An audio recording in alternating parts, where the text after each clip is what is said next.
Olá, turma. Eu sou o professor de Física, Hermes Jesuíno. Na aula de hoje, vamos falar um pouquinho sobre impulso e quantidade de movimento.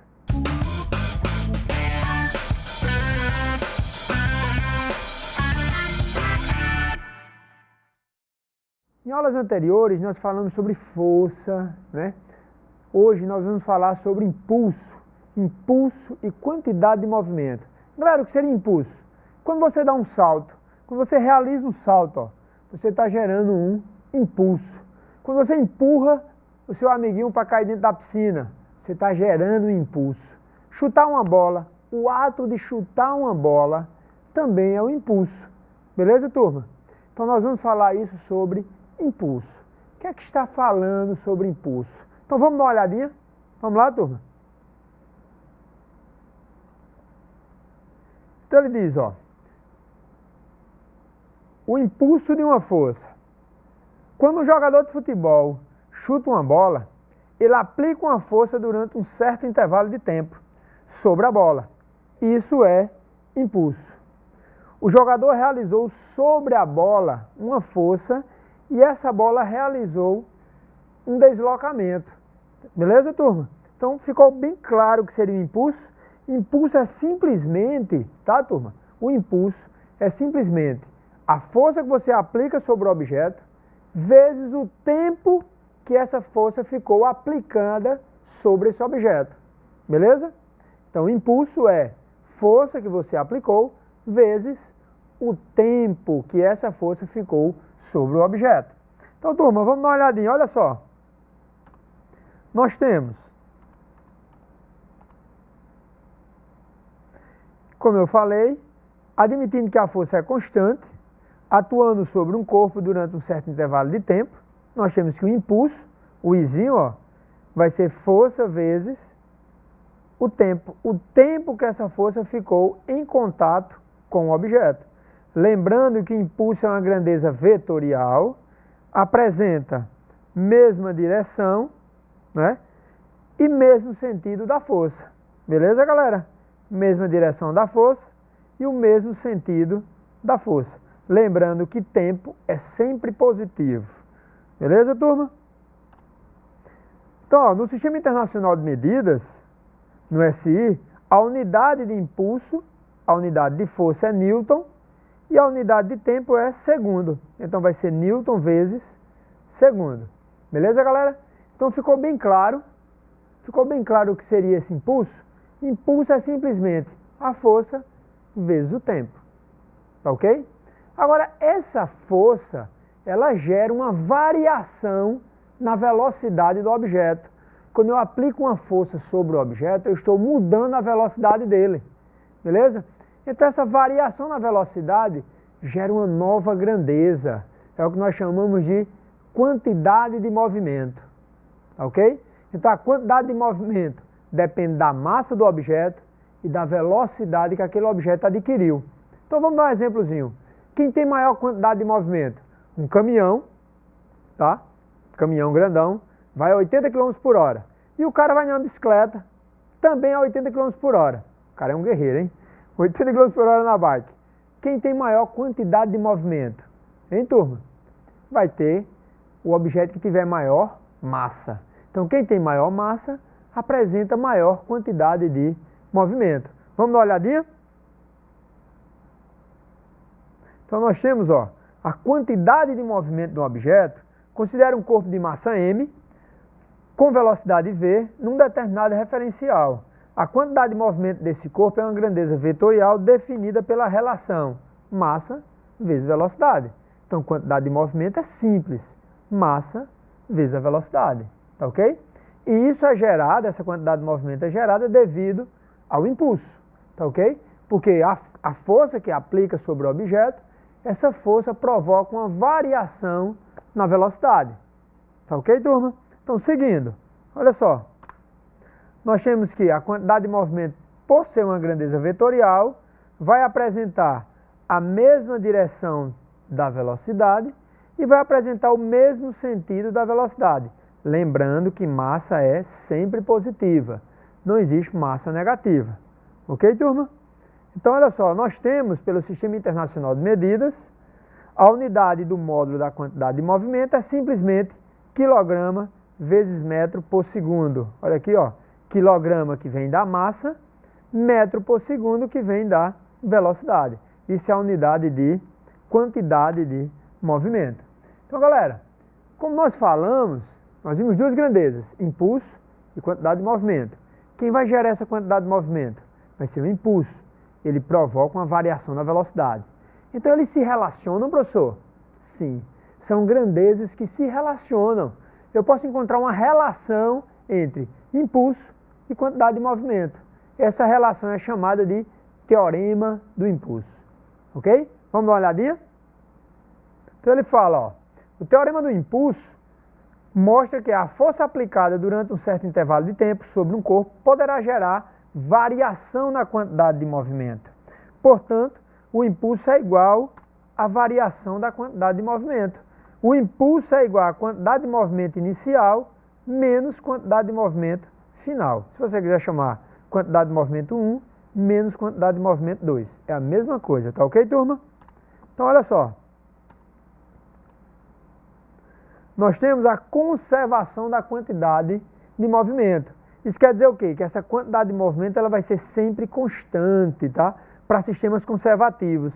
Se um sistema é isolado de forças externas, a resultante dessas forças é nula e também é nulo o seu impulso. Portanto, turma, a quantidade de movimento inicial vai ser igual à quantidade de movimento final. Galera, a conservação da quantidade de movimento é muito, muito importante.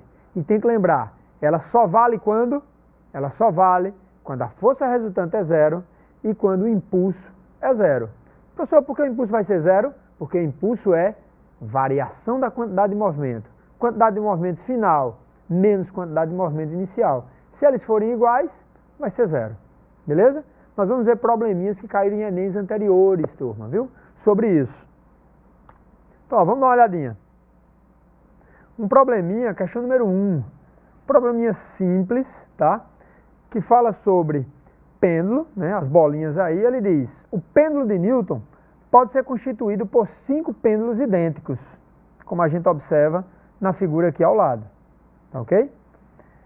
Suspensos em um mesmo suporte. Em um dado instante, as esferas de 3 pêndulos são deslocadas para a esquerda e liberadas. Então, turma, ó, ele puxou 3 bolinhas. Ficou 2 paradas e ele puxou 3 bolinhas, beleza? E vai soltar essas 3 bolinhas. O que é que vai acontecer? Hein, galera? O que será que vai acontecer? Então ele diz, deslocando-se para a direita e colidindo elasticamente com as outras 2 esferas, que inicialmente estão paradas, ó, 2 esferas inicialmente paradas, o movimento dos pêndulos após a primeira colisão está representado em qual figurinha? Galera, vamos dar uma olhada. Você tem 5 bolinhas penduradas, né, 5 pêndulos, onde vai ficar 2 paradas e eu vou puxar 3. Então fica 2, eu puxo 3. O que é que vai acontecer quando eu soltar? Ele diz que é uma colisão elástica. Se é uma colisão elástica, nós temos a conservação da quantidade de movimento, beleza? Então a quantidade de movimento tem que se conservar. Então o que é que acontece? Se eu puxei 3, tem 3 bolinhas se movendo. Então depois da colisão vai acontecer o quê? Se desloca 3 e fica 2 paradas. Beleza? Então qual figura representa isso que eu acabei de falar? Vamos dar uma olhada? Hein, galera? Olha só. Aqui, ó, ficou só uma parada. Nada a ver, né, turma? Aqui todas estão se movimentando na letra B. Olha só a letra C. Você puxou 3, ficou 2 paradas. Depois da colisão, vai ficar 2 paradas e se move 3. Então a alternativa correta seria a letra C. Beleza, turma? Isso só é possível, galera. Só foi possível por quê? Porque nós temos quantidade de movimento sempre igual. Quantidade de movimento antes da colisão tem que ser igual à quantidade de movimento depois da colisão. Como é que calcula a quantidade de movimento, turma? Massa vezes a velocidade. Você tem a massa de 3 bolinhas e a velocidade das 3. Depois da colisão, você vai ter que ter a massa das 3 vezes a velocidade. Então, puxou 3, colide, sai 3, fica 2. Resposta letra C. Beleza, galera? Vamos dar uma olhadinha em outro probleminha? Vamos lá? Vamos pegar nosso material e dar uma olhadinha em outro problema? Olha só outro probleminha de 2014. Então ele diz, durante um reparo na Estação Espacial Internacional, um cosmonauta de massa 90 kg substitui uma bomba do sistema de refrigeração de massa 360 kg, que estava danificada. Inicialmente, o cosmonauta e a bomba estão em repouso. Olha a informação importante, galera. Eles estão em repouso. Olha só isso como é importante, ó. Eles estão em repouso inicialmente. Em relação à estação, quando ele empurra a bomba para o espaço, ele é empurrado em sentido oposto. Isso devido à terceira lei de Newton. Se eu aplico uma força sobre o objeto vai aplicar uma força sobre o meu corpo. Nesse processo, a bomba adquire uma velocidade de, olha a velocidade que a bomba vai adquirir, 0,2. Em relação à estação, qual o valor da velocidade escalar adquirida pelo cosmonauta em relação à estação após o empurrão? Então, eu tenho mais duas informações importantes, ó. Massa da bomba, massa do cosmonauta. Beleza? Vamos dar uma olhadinha no quadro, essa continha? Olha só, turma. Nós temos, questãozinha número 3, eu tenho a bomba e o cosmonauta. Ele fala que inicialmente ambos estão em repouso.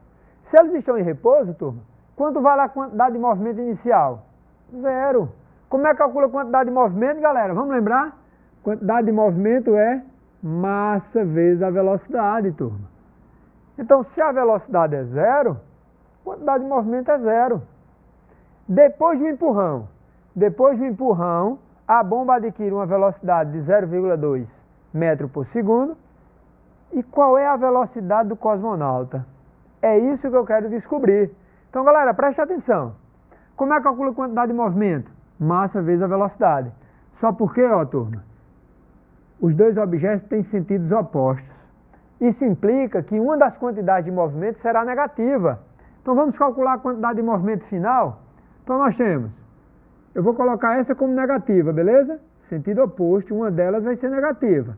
Então, vai ficar a massa da bomba, 360, vezes 0,2, beleza?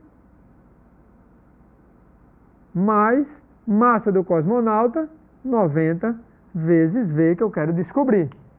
Ok, beleza, turma? Então, ó, quanto é 360 vezes 0,2? Quantidade de movimento final nós teremos menos 72 mais 90V. Então, turma, eu tenho que lembrar da conservação da quantidade de movimento. Quantidade de movimento inicial tem que ser igual à quantidade de movimento final. Galera, quanto é a quantidade de movimento inicial? 0. E a quantidade de movimento final? Está aqui, ó. Menos 72 mais 90V. O 72 está negativo, vai para o outro lado positivo. Então, nós encontramos 72 igual a 90V. Quem está multiplicando passa dividindo. V vai ser igual a 72 sobre 90. Turma, 72 dividido por 90, dá quanto? 0,8 metros por segundo. Isso é a nossa velocidade do cosmonauta. Então, ele vai aplicar uma força sobre a bomba vai aplicar uma força sobre ele, e essa força vai gerar uma velocidade, um deslocamento. Uma velocidade de quanto, turma? 0,8 metros por segundo. Então, vamos ver qual é a alternativa correta? Dá uma olhadinha aí. A alternativa correta é a letra E, não é isso? Beleza, galera? Então, olha só. Nós temos, turma, outro probleminha, tá? É um probleminha da Universidade Federal do Rio Grande do Norte, tá? De 98, mas é uma questão muito boa, muito parecida com as questões que caem no nosso Enem. Então, vamos discutir esse probleminha?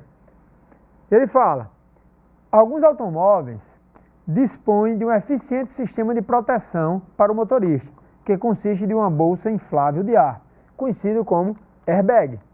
Essa bolsa é automaticamente inflada do centro do volante, quando o automóvel sofre uma desaceleração súbita, de modo que a cabeça e o tórax do motorista, em vez de colidir com o volante, colide com a bolsa.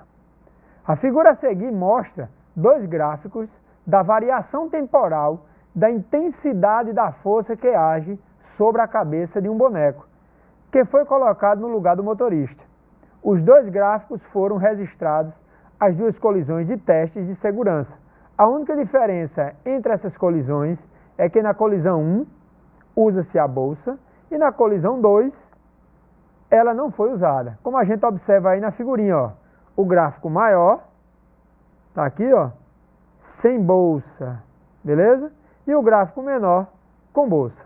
Então vamos dar uma olhadinha aqui no quadro, turma? Vamos dar uma olhadinha aí no quadro, ver como é que fica. Nós temos, ó, eu coloquei aqui a figurinha que se encontra lá nos slides. Nós temos, como eu falei, dois gráficos. Eu vou aqui pintar o gráfico de azul, é sem a bolsa, e o de vermelho com a bolsa. Lembrando, como é que calcula-se impulso, galera? Impulso é, ó, força vezes o tempo. Força vezes o tempo de contato. Força e tempo são grandezas o quê, galera? São grandezas inversamente proporcionais. Quanto maior a força, menor o tempo. Como a gente pode observar aqui, ó, turma, ó.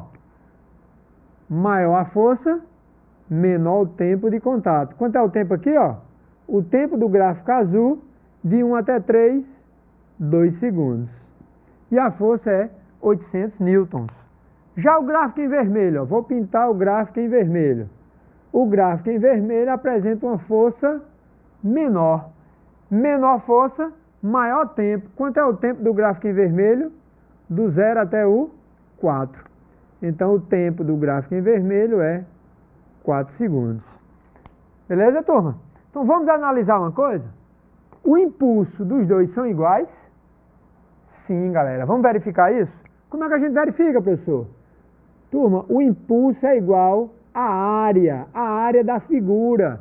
Sempre que você tiver um gráfico força em função do tempo, a área da figurinha é igual ao impulso, numericamente igual. Então, vou calcular o impulso do gráfico azul. O impulso do gráfico azul vai ser igual à área do triângulo. Como é que eu calculo um triângulo?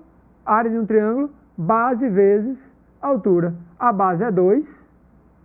A altura é 800, dividido por 2. Base vezes altura dividido por 2. Cancelo 2, impulso igual a 800. 800 newton vezes segundo. Vamos calcular agora o impulso do gráfico em vermelho? Mesma coisa, turma, a área. É um triângulo. A área da base, que é 4, vezes a altura, 400, dividido por 2. Vamos simplificar? Simplificando por 2, ó. Sobra 2, 2 vezes 400, 800 newton vezes segundo. Então, turma, nós temos que o gráfico mostra que o impulso com a bolsa ou sem a bolsa é o mesmo. Agora, professor, o que é que muda? Como a gente pode observar aí na figurinha, galera, o que muda de com a bolsa ou sem a bolsa é o tempo e a força. O que é que acontece? Com a bolsa, você vai ter o quê? Maior tempo de contato, menor força. Sem a bolsa, que é o airbag, menor tempo de contato, maior força. Maior a força, maior lesão sobre o corpo do motorista. Então vamos ver qual a alternativa correta, galera? Vamos lá? Ele diz, da análise desses gráficos, conclui que a explicação para o sucesso da bolsa com equipamento de proteção é, letra A bolsa diminui o intervalo de tempo da desaceleração. Isso é falso, né, turma? A bolsa aumenta o intervalo de tempo da desaceleração. Com isso, diminui a força. Letra B. A bolsa aumenta o intervalo de tempo da desaceleração da cabeça do motorista. Beleza. Diminuindo, portanto, a intensidade da força que atua sobre a cabeça do motorista. Então, galera, a resposta seria letra B. Beleza? Nós temos aí impulsos iguais, mas, viu, turma? mas nós temos forças diferentes. Ficou claro? São grandezas inversamente proporcionais, tá? Se eu aumento o tempo de contato, eu diminuo a força. Se eu diminuo a força, provoca uma lesão menor no motorista.